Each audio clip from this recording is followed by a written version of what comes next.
welcome back. Thanks. That was a pretty successful window, and I think you played a pretty key part in a couple of really big moments in that first game. How do you feel coming back from that camp, and how was training today to kind of get back sorted and focused on the weekend? I feel good. I think we've got some momentum, coming from that camp. 2 good games, 2 good results against some pretty quality opponents, so feels good. Saw you get in the mix there a little bit in that first game. That's an intensity we see not always in international play, but we kind of see it out here. Is it kind of nice to feel that intensity coming as we get closer to the World Cup?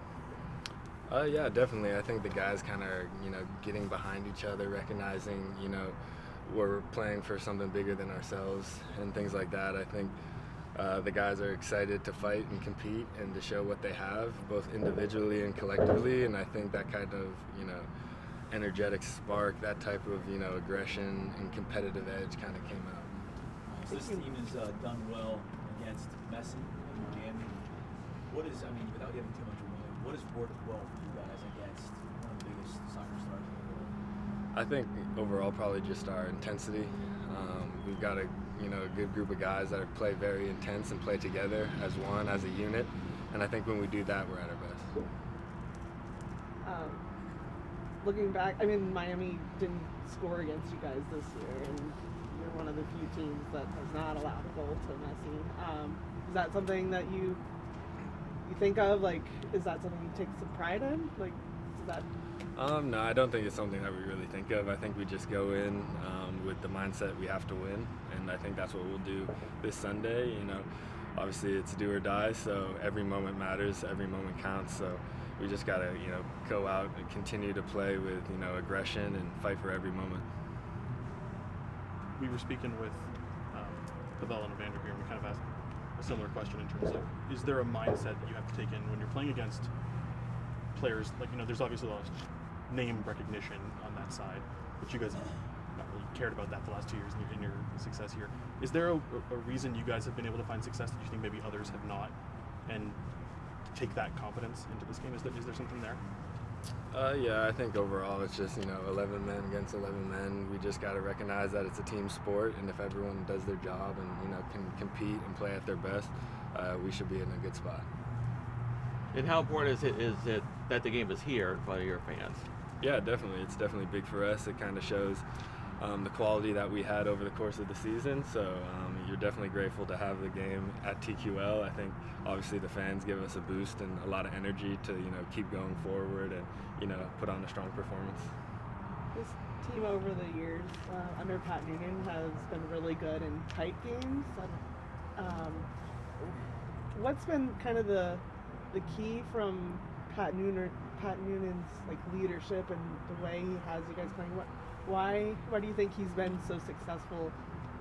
You guys are successful, but with him leading you guys in that direction, what's been kind of the key to that? I think he understands what the group needs in certain moments, what individual players need in certain moments. Obviously, players are different. We have different personalities, and I think he's good with recognizing what players need in every kind of aspect of the game throughout the season and throughout certain moments. But I think he's just pretty honest and truthful with us throughout the course of the year. It's just about us coming together as a team. And in the same vein, for the most part, with a couple exceptions, you guys have been really good at holding the lead late on defensively. So what's kind of the mindset when they're in crunch time there? Yeah, I think over the course of the year, there's plenty of good results when we hold the lead late, and then there's some where, that slip up and, that we learn from. And I think over the course of the season, we've learned a lot. It's just about understanding, what we can take from these experiences throughout the season and how we can use them to, play at our best come Sunday. You said it, it's a do-or-die game. In these situations, the last game was as well, but in these situations, do you guys have to prepare any different, or do you prepare any differently for games where, there's nothing else if there's a loss at the end of this? Do you have to approach it any different than you would a normal game? I think mentally, kind of the mentality of the group is a little maybe more on edge, recognizing that we, are playing in a do-or-die game. I think that type of edge is something that the group kind of thrives in, and I think the group is excited to, compete and play at our best come Sunday. But overall, yeah, we've learned a lot over the course of the season, and it's time now to like put it all together.